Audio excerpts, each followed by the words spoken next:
Hey Hirschbachers, it's TJ and Clint.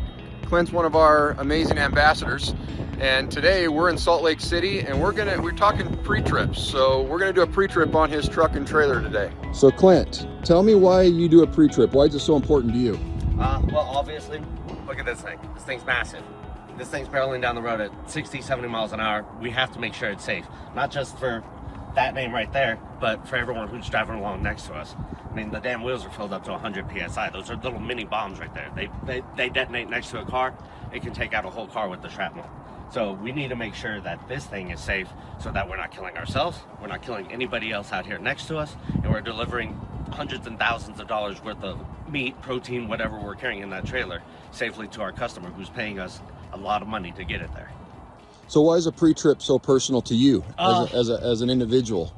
I mean, for me, you know, I've done a lot in my life. I don't really care so much about me so much anymore, but I care about the people. I swore an oath to defend the people of this nation. They're the ones that I have to protect. I inspect this so that I can protect them out there on the road. Plus, these things makes me a lot of money. I like toys. I got fast cars, I got race cars, I got expensive computers. I like to protect that, so I don't want to mess up out here on the road or have something mess up that puts my livelihood in jeopardy. Well, that's awesome, Clint. Why don't you take us for a walk around the vehicle and show us what you do when you do a pre-trip each day? All right, I always start at the driver's side front corner, so I'm just going to go ahead and drop the grill guard. And I've already got the hood unlatched, so, oh, maybe I did. Maybe I'm just weak.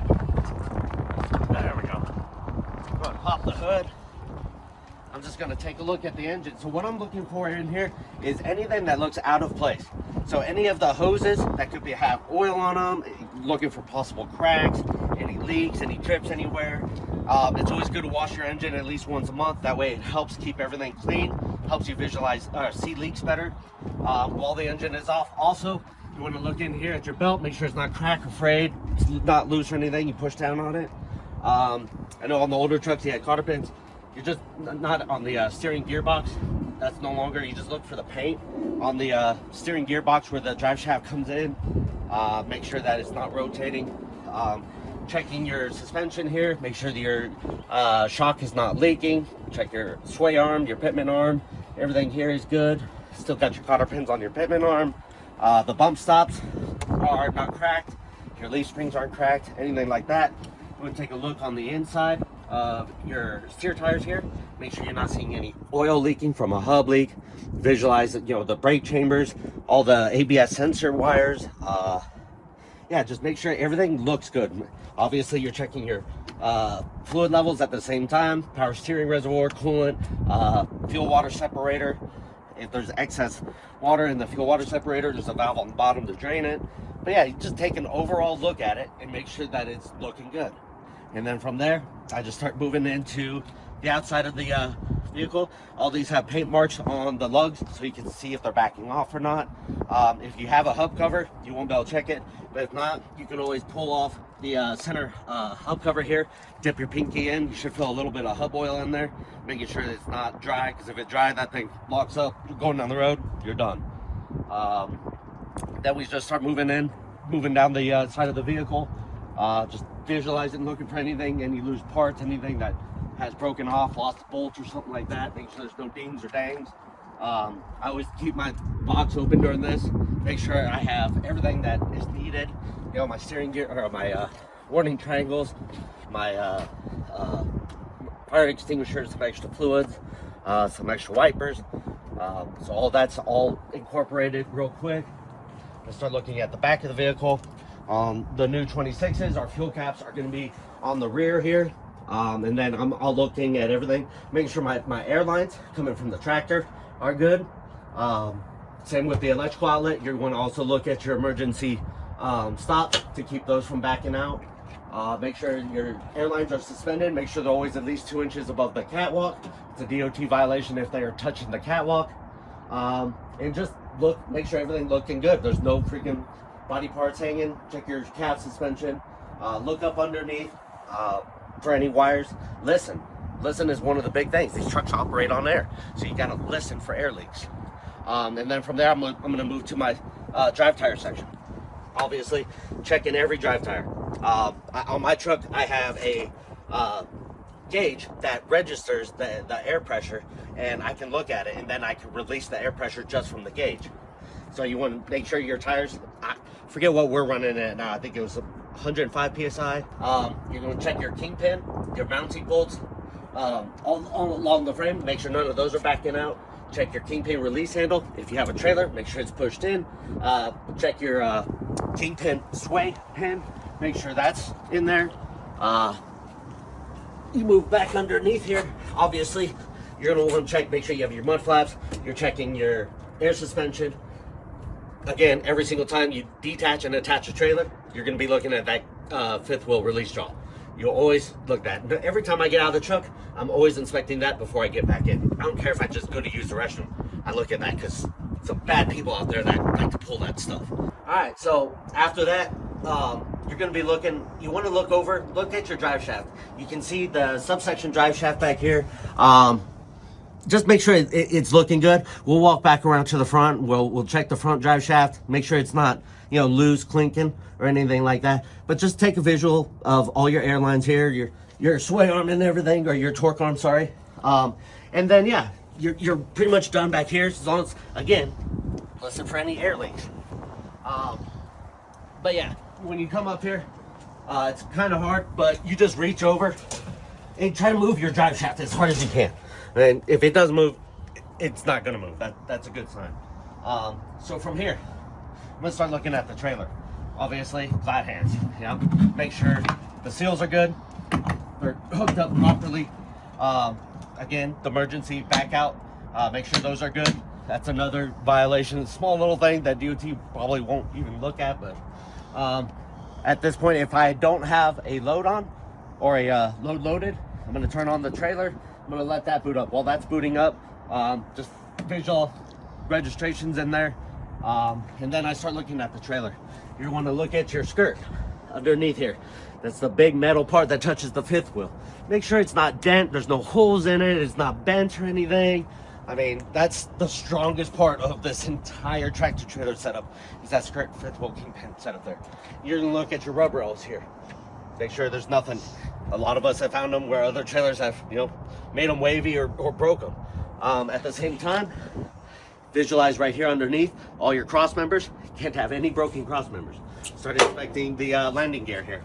Make sure it's not bent or anything. You can, you know, if you have a trailer hooked up, just crank it down, 1, 2, it's good. Up, if you've had the trailer, obviously you only need to do it once.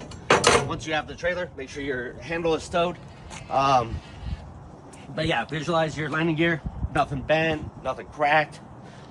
Fuel level, every single time you get out of the truck, check your fuel level. I don't care if you just use the restroom, check your fuel level, okay?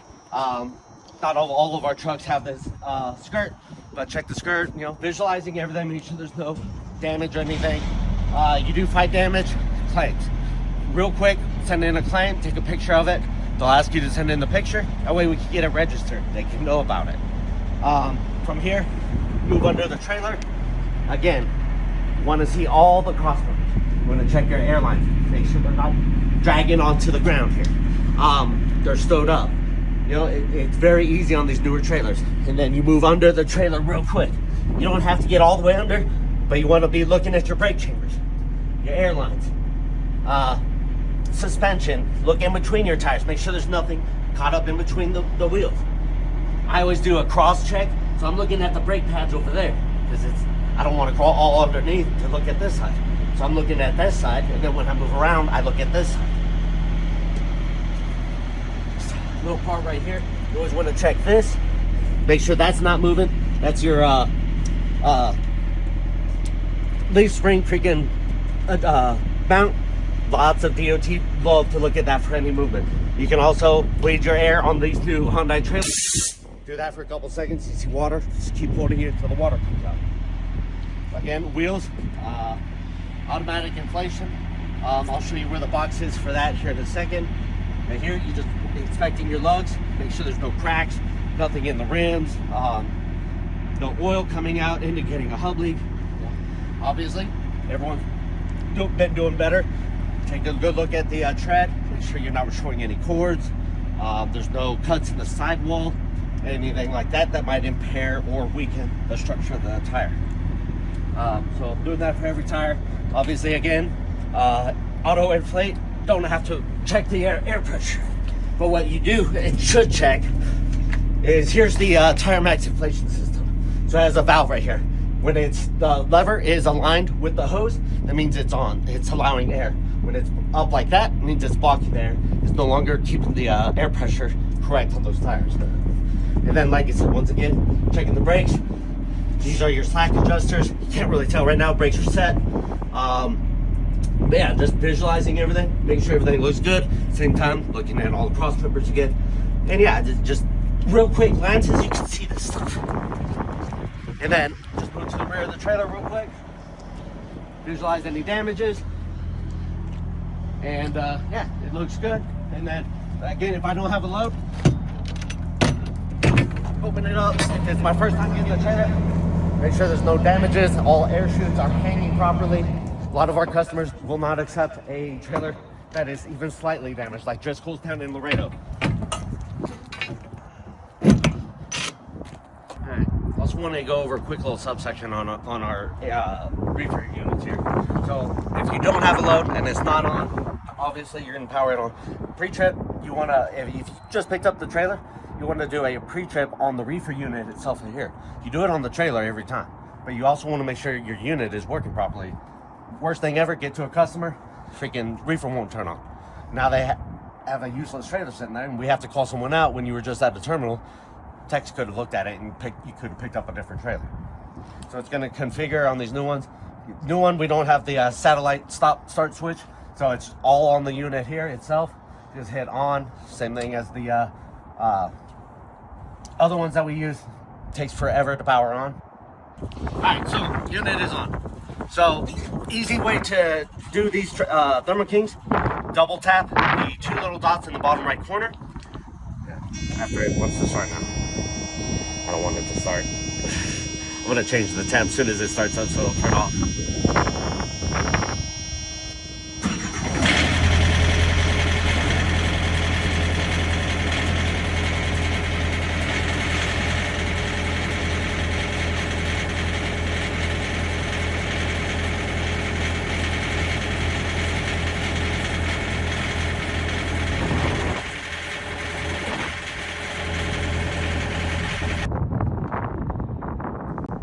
So for cycle mode, which is what Thermo King calls it, or continuous mode, you're going to double tap the alien eyes here. You just double tap it and it will say configuring cycle mode or configuring continuous mode. And then once it does it, you'll see it. It'll say continuous mode and it'll say it down here in the bottom left corner. Set your temp. Make sure you are always setting your temp to what the BOL states. Not every time does the BOL state whether it's going to be continuous or cycle mode. What I have found is if you want to be on the safe side, unless the BOL specifically states that it should be in start and stop mode, put it in continuous mode. That's a safe way to do it. You know, a lot of our Tyson bills will say start stop mode or continuous. So yeah, that's the quick, easy way to change it from cycle mode, sentry mode to continuous mode.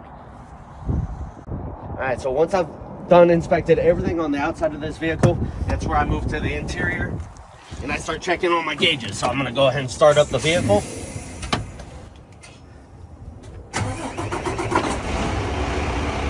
Now, low brake air supply pressure. It's because I lowered the air supply earlier. So that's going to build up. It's going to tell you, see all your warning lights popping up. They should disappear after a few seconds. Turning on all your lights. New ones, we have auto lights, but for pre-trip, you're going to want to leave it on the off position. There's a light test switch. You just tap it once. It doesn't tell you that it's doing anything, but you just look down there with your lights off. If they're on, it means your light test is now engaged. I just leave that on while I'm checking everything in here, making sure my gauges are responding. RPM's looking good. There's no warnings on this truck. Scroll over and go down. All my gauges, it has gauges here in the center, oil temp, turbo, axle temps. Those are all looking good. Trips, reset the trip, whatever. Making sure, obviously, you're on duty. Quick little side note on this. you want to be hitting on duty, annotating pre-trip, and then going into the asset inspection and doing the individual tractor and trailer asset inspections. Those two, the middle asset inspections, do not have to be 15 minutes. As long as you're on duty, annotated pre-trip for 15 minutes with those two subsections inside of that, that's how they want it to be done. And let's say you found something wrong with a tire or something, this is where you're going to put it in? Right, yeah, exactly. You can do it on your phone or here on the tablet. You're going to go in and it lists every section of that vehicle. You're going to find that section of the vehicle, and if you can't find it, just put it in other. And like I said earlier, you want to take a picture of the damage or the thing that you found messed up and send that in. And don't just send it in here though. Call road. Double verify that they're getting this information. Never trust one piece of communication or technology solely. So verify your work, call road, let them know about it. They'll probably ask you to send in a picture to one of their cell phone numbers or to text it to Clint. I've seen it now to where we're seeing pictures on our tablets of the vehicle of a problem, piece from the previous driver, which is awesome.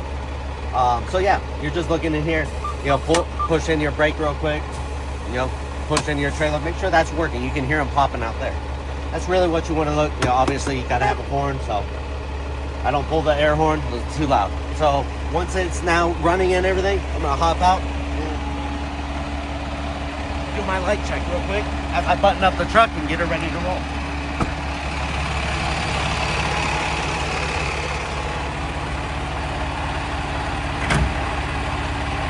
Over here, marker lights, headlights, brights, all that's working good. Make sure that's secured. I've seen a few of our trucks running down the road with that laying down. You can do that. Check your mirrors, again, lights, marker light. Make sure you're securing your hood. And then, markers. And then I just walk around the whole vehicle again, making sure all the lights are working, just to double confirm I didn't miss anything. And I always do it in the opposite direction, get a new angle on every piece of the vehicle, just in case I miss something. Got your side marker light, clearance lights, four ways, brakes will pop on, everything looks good here. New trailers, ABS light is above the tail marker light.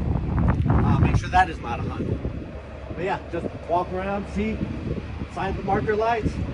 Now see your tail lights on the tractor, you see your backup light, you'll see the new visual extra backup lights we have up here on the fairings. Awesome, they work great. And yeah, and that's it.